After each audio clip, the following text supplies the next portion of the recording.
Hello my beautiful whitey family. तो कैसे हैं आप लोग? आई होप आप बिल्कुल ठीक ठाक होंगे। मैं भी एकदम ठीक ठाक हूँ। तो चलिए दोस्तों, फिर से स्वागत है आपका टाइम टू एक्सपोज विद मीता के पॉडकास्ट में। तो गाइस, आज मैं दंगल लैंड की छोटी पूतना और प्रीतो पे हुए अत्याचार के बारे में बात करना चाहती हूँ। जी, लोगों का कहना है, मतलब चिल्लम्स का कहना है कि भाई हमारी जीजी पे बहुत अत्याचार हुए, जाते ही उसको टेंट तक के पैसे देने पड़े थे। जी हाँ, जो शादी में टेंट लगाया गया था उसके पैसे भी हमारी जीजी ने दिए थे। ओ माय गॉड, इतना बड़ा अत्याचार।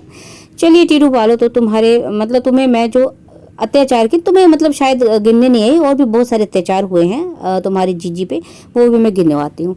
तो चलिए गाइस, जब शादी नहीं हुई थी इस बेचारी जो अबला नारी है इसकी, है ना, तब से हम इसको देखते आ रहे हैं। और हमने देखा कि कैसे जब इनका चैनल शुरू हुआ था उससे पहले के हालात और उसके बाद के हालात, कितना फ़र्क पड़ा था, है ना। तीनों भाई बहनों ने मिलकर जब स्टार्ट किया था चैनल, तो कहीं ना कहीं इनके हालात सुधरे थे। और जहाँ तक रही भाई कि किसने ज़्यादा किया किसने कम किया, उसके बारे में भी मैं आपको बता सकती हूँ, ठीक है, मैं एक्सप्लेन कर सकती हूँ। देखिए, पेपर का तो हमें पता ही है कि कितने का व्यूज़ आते थे उसके पहले, मतलब ठीक ठाक थे, कोई इतना खास नहीं था। और जहाँ तक रही बड़ी पूतना की बात, तो भी बड़ी पूतना की शादी हो गई थी, तो उसके तो अपने खर्चे थे, पीएचडी होल्डर को पीएचडी करवा रही थी, है ना, और कई तरह के खर्चे। कितना करती है वो हम लोग देख चुके हैं, देखते आ रहे हैं हम, है ना। तो बची कौन? बची ये छोटी पूतना, जो कि जिसका भी चैनल अच्छा चल पड़ा था, अच्छा खासा कमा रही थी। दैट मीन्स कि जो सबसे ज़्यादा कंट्रीब्यूशन किया गया था वो उस छोटी पूतना के द्वारा ही किया गया था। चलिए, इसकी भी मैं आपको बताती हूँ मैं क्यों बोल रही हूँ, कि मतलब सिर्फ मैं बताना चाहती हूँ, है ना, कि भाई ये खर्च पानी वहाँ का उठाती थी, दंगल लैंड का खर्च पानी उठाती थी, मकान वगैरह जो भी इन्होंने अच्छे से बनाया या जो भी खर्चा वगैरह था वो करती थी। चलिए, कोई गलत बात नहीं है, बेटी है घर की, थी घर की, उस घर की है, तो मतलब गलत नहीं है ना। चलिए, सही बात है। मतलब बिफोर मैरिज भी इसने वहाँ का खर्चा उठाया, और आफ्टर मैरिज भी हमने देखा जब 6 महीने के बेटे को लेके ही आई, उसके बाद इसने अपना खर्चा, बेटे का खर्चा, इवन दंगल लैंड का खर्चा भी उठाया। मतलब बिफोर आफ्टर मैरिज जो है मायके का खर्चा उठाती रही, खर्चा पानी उनका करती रही, है ना। तो एक लड़की जब अपने मायके में खर्चा पानी उठा रही है, उनका खर्चा कर रही है, तो सही है। लेकिन अचानक से जब वो लड़की शादी करके ससुराल में आती है, जो कि उसका अपना घर था, तब वहां आके अगर उसको टेंट के पैसे देने पड़ गए या दिए, क्योंकि उस टाइम हालात ऐसे थे, देखिए लॉकडाउन था, मतलब पैसे या तो बैंक से निकालना मुश्किल हो रहा था, या केवल कैश बहुत कम था उस टाइम, बहुत लोगों के हालात बिगड़े हुए थे। अगर ऐसे में एक बहू जो कि उसका अपना घर है उसमें पैसे दे देती है आके, और देखिए दिए नहीं दिए ये हमें कंफर्म भी नहीं है, हमने चिलम्स के मुंह से ही सुना है, पर चलो मान लेते हैं कि दिए भी, तो क्या बड़ी बात हुई, ठीक है। जब शादी हो जाती है तो मैं और तुम नहीं रहता, हम हो जाते हैं ना। और देखिए, मैं इसलिए कह रही हूँ क्योंकि मैंने मतलब मैं एक ऐसे बहू कह रही हूँ। अब लोग कहेंगे कि भाई आप भी ऐसी सास हो सकती, तो फिलहाल तो मैं सास खैर बनी नहीं हूँ, बहुत टाइम है, लेकिन एज ए बहू मैं ये बात कह रही हूँ क्योंकि मैंने भी किया है। और मुझे आज भी इस चीज़ का गर्व महसूस होता है कि मैंने किया, शगुन के पैसे मैंने दिए थे, कहीं खर्चे में कुछ भी या दिए थे, चलो जो भी है, पर्सनल लाइफ अपनी शेयर नहीं करती हूँ मैं, तो मतलब मुझे नहीं गलत लगा भाई। एक तो गर्व की बात होती है कि आप अपने घर में आप कंट्रीब्यूट कर रहे हो, और जब हम शादी से पहले कर सकते हैं तो शादी के बाद अपने घर में ससुराल में कर रहे हैं, तो उसमें क्या गलत बात है? मुझे तो कोई गलत बात नहीं लगती, ठीक है। चलिए, ये तो हो गए टेंट की बात, क्लियर है ना।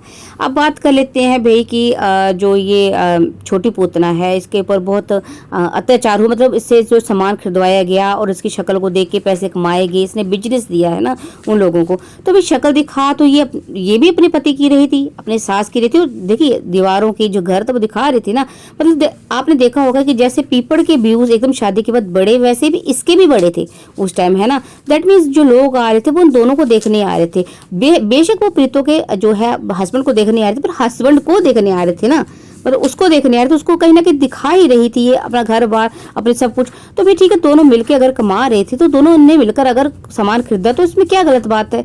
अब देखिए भाई, कल को अगर ये दोनों मतलब वापस चली जाती है घर, हालांकि आसार कम है, लेकिन देखिए वक्त बदलने का कोई पता नहीं चलता ना। अगर वो चली जाती है कल को, तो ये जो इसने अब ऊपर का जो माला बनाया इसने, या खर्चा पानी इसने दंगल लैंड में किया, तो क्या इस मकान को ये उठा के ले जाएगी, या जो सामान खरीद रही थी ये वहां ले जाएगी? नहीं ना, यही रहेगी। लेगा। तो फिर ये मतलब मुझे समझ में नहीं आता है कि जब दोनों ने मिलकर वहाँ वो किए, उस सामान का इतना इशू क्यों बनाया जाता है बार बार कि सामान रखा है, उस सामान को कमाया है और इसके नाम का कमाया। भाई किसी के नाम का कोई नहीं कमाता है ना, जो अपनी अपनी मेहनत है। अगर इसने मेहनत की तो उस बंदे की भी अपनी मेहनत थी, है ना। तो देखिए अत्याचारों की तो मैंने बता ही दिया आपको कि भाई अगर अत्याचार इस पे, अगर टेंट के पैसे देने का अत्याचार तो अत्याचार इसके फिर शादी से पहले उसके मायके में भी हुआ था ना, वो अत्याचार की श्रेणी में नहीं आता है क्या। तो मतलब जो मैंने आपको पूरी एक कहानी सुना रही हूँ मैं, यह कहानी का मतलब जो सच्चाई है वैसे तो ये, बट जो भी है moral of the story is that कि भाई जिस औरत ने नहीं बसना ना, उसके पास 100 बहाने होते हैं ना बसने की।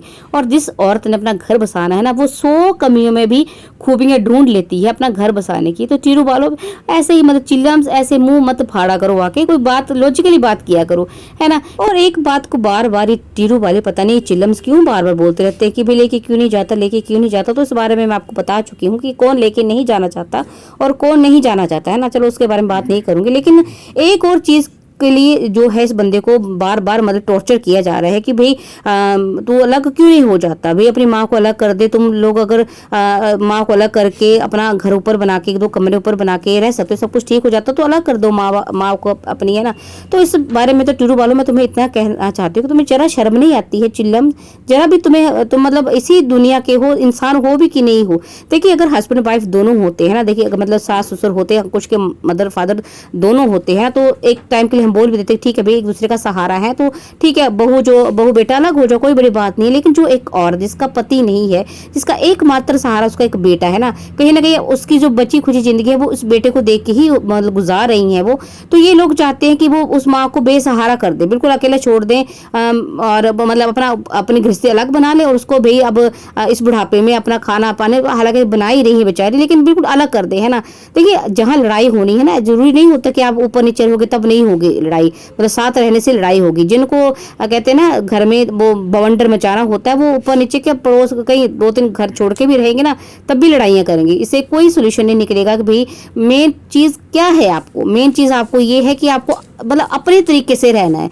तो वो लड़ाइयाँ आप ऐसा नहीं कि आप सास ससुर के साथ रहोगे तभी लड़ाइयाँ होगी, फिर वो लड़ाइयाँ पति से भी हो सकती हैं। वो पति की भी आज बोला जाएगा भाई कि माँ को छोड़ो, कल बोला जाएगा घर छोड़ो, परसों बोला जाएगा गली छोड़ो, नरसों बोला जाएगा शहर छोड़ो, और फिर हो सकता एक दिन ऐसा बोला जाए कि भाई जिंदगी छोड़ दो, जीना छोड़ दो।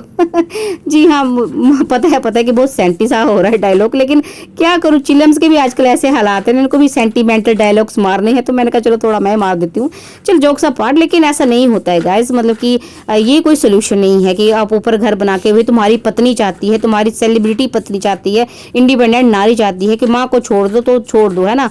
कल को मतलब शर्तों पे रिश्ते नहीं चलते हैं। मेरा सिर्फ कहने का ये मतलब है कि रिश्ते जिसने रखने हैं ना, वो शर्तों पे नहीं रख सकता। रिश्ते बनाने के लिए सैक्रिफाइस करने, बलिदान देने पड़ते हैं, तभी रिश्ते बनते हैं, वो दोनों तरफ से होते हैं।